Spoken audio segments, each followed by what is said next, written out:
Have some fun.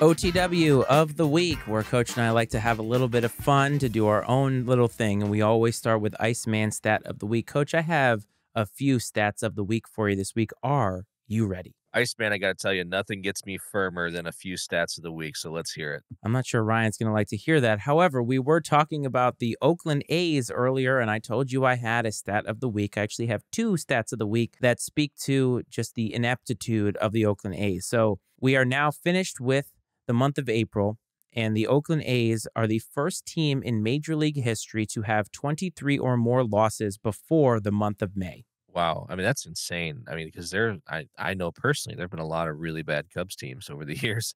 And to think that they've outdone some of those, or just some of the, I mean, baseball's been around a really long time. And for that to be the first time it's happened is insane. Last time I checked, they were 5-23. There is nothing good to say about that. However, another stat for you about the Oakland A's. The last time an Oakland A's starting pitcher won a game was the day after Aaron Judge hit his 62nd home run, which was on October 4th of 2022. Wow.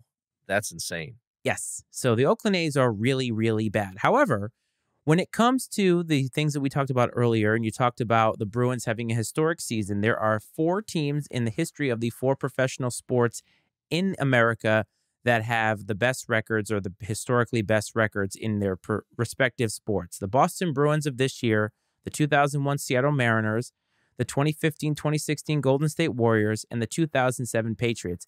What all 4 teams have in common? Not one of them won their championship that year. It seems like that always happens. It's been like a common trend, man. I still think that when it comes playoff time, like, go with the hot hand. Who's on a roll? Who's been playing the best recently? And it's always the goalies, man, in hockey. You get that goalie, as they call it, standing on their head, and you're never going to get by. Okay, last fun stat of the week. We talked about Coach Prime last week. Well, this is a Deion Sanders related stat that I had last week and didn't give it. Deion Sanders is one of 2 players in NFL history to score a touchdown 6 different ways: interception return, punt return, kickoff return, receiving, rushing, and a fumble recovery. Wow. So, did you say is he the only person to ever do that?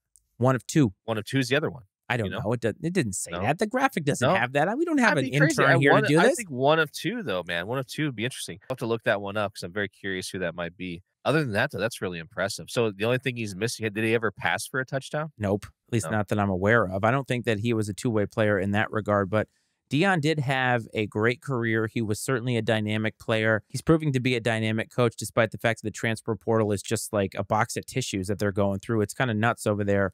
But I thought that was a fascinating thing. But the stats of the week, there's so many of them. Oh, you know what? I do have one more for you.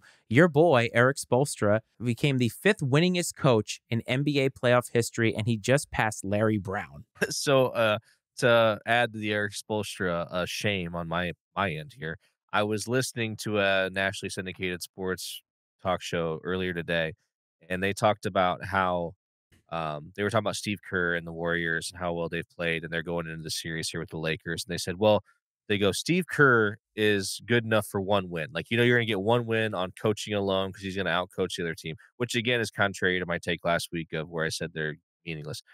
And he's like, and then the host said, he's just like Erik Spoelstra. Erik Spoelstra is always good for 1 win every series because he's going to outcoach the other guy. And I was like, man, what a terrible take that was. It wasn't a good take, but the funny part is all the people that are around him, and Erik Spoelstra is number 5. So the only people that he hasn't passed are Phil Jackson, of course, Pat Riley, who you named, Greg Popovich, who you named, but one coach who's above him that totally threw me for a loop that you did not name is Doc Rivers.